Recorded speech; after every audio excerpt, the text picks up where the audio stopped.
যুদ্ধ আসলে নাকি বুদ্ধ হাসে। যুদ্ধ তো আসছেই, বুদ্ধও হাসছে, কিন্তু কবে তিনি শান্তি স্থাপনে ভূমিকা নেবেন তার নেই ঠিক। তাই নিজেদের শান্তি নিজেরাই প্রতিষ্ঠার লক্ষ্যে প্রতিরোধের শিখা জ্বালিয়ে রাখেন যারা, তাদের মধ্যে অন্যতম ইয়েমেনের সশস্ত্র বিদ্রোহী গোষ্ঠী হুথি। বিরতি দিয়ে দিয়ে নিয়মিত হামলার অংশ হিসেবে আবারও তারা হামলা চালিয়েছে ইসরায়েলে। তারা দাবি করেছে ইসরায়েলের 4টি গুরুত্বপূর্ণ স্থানে ড্রোন হামলা চালিয়েছে তারা। হাইফা বন্দর, নেগেভ, এলাত ও বীরশেবায় এই হামলা চালানো হয়েছে। হুথির সামরিক মুখপাত্র ব্রিগেডিয়ার জেনারেল ইয়াহিয়া সারি বরাবরের মতোই জানিয়েছেন, ফিলিস্তিনের গাজায় ইসরায়েলের নৃশংস কর্মকাণ্ডের জবাবে এই হামলা চালানো হয়েছে। হামলায় 6টি ড্রোন ব্যবহার করা হয়েছে। ড্রোনগুলো সফলভাবে লক্ষ্যবস্তুতে আঘাত হেনেছে। গাজায় ইসরায়েল হামলা বন্ধ না করলে ও অবরোধ তুলে না নেওয়া পর্যন্ত এ ধরনের হামলা চালিয়ে যাওয়ার কথা আবারও জানিয়েছেন ইয়াহিয়া সারি। তবে হামলার বিষয়ে ইসরায়েলের সামরিক বাহিনীর পক্ষ থেকে প্রাথমিকভাবে কোনো বক্তব্য পাওয়া যায়নি। গত শুক্রবারও ইসরায়েলের 3টি লক্ষ্যবস্তুতে সফল ড্রোন হামলা চালানোর দাবি করে ইয়েমেনের সশস্ত্র বাহিনীটি। লক্ষ্যবস্তুগুলো হল বেন গুরিয়ন বিমানবন্দর, বীরশেবা এবং আশকেলন।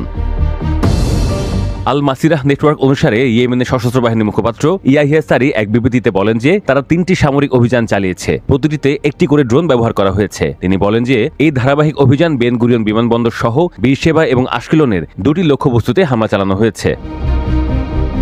সারি দাবি করেন এই অভিযানে লক্ষ্যবস্তুতে সফলভাবে আঘাত হানা হয়েছে। তিনি জোর দিয়ে বলেন, অত্যাচারিত ফিলিস্তিনি জনগণ ও তাদের যোদ্ধাদের সমর্থনে এবং গাজায় শত্রু বাহিনী গণহত্যা ও খাদ্য অবরোধের প্রতিক্রিয়ায় ওই 3টি অভিযান চালানো হয়।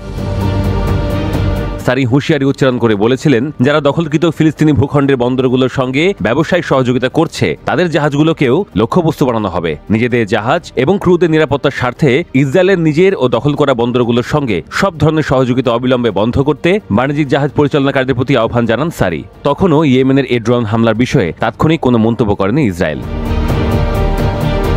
এর আগে 5ই আগস্ট ইসরায়েলকে লক্ষ্য করে ব্যালিস্টিক ক্ষেপণাস্ত্র হামলা চালায় ইয়েমেনের হুথি যোদ্ধারা। সেইবার ক্ষেপণাস্ত্রটির প্রতিহতে দাবি করে ইসরায়েলের প্রতিরক্ষা বাহিনী আইডিএফ। ইসরায়েলে জরুরি সেবাদানকারী সংস্থা ম্যাগেন ডেভিড অ্যাডমের অ্যাম্বুলেন্স সার্ভিস জানায়, হুথির ক্ষেপণাস্ত্র প্রতিহত করার পর কোনো হতাহতের খবর পাওয়া যায়নি। হুথির ছোড়া ক্ষেপণাস্ত্র হামলার কারণে ইসরায়েলের সাইরেন বাজাতে হলেও পরে দেশটির হোম ফ্রন্ট কমান্ড সাইরেন বাজা এলাকার বাসিন্দাদের আশ্রয়স্থল ছেড়ে যাওয়ার অনুমতি দেয়।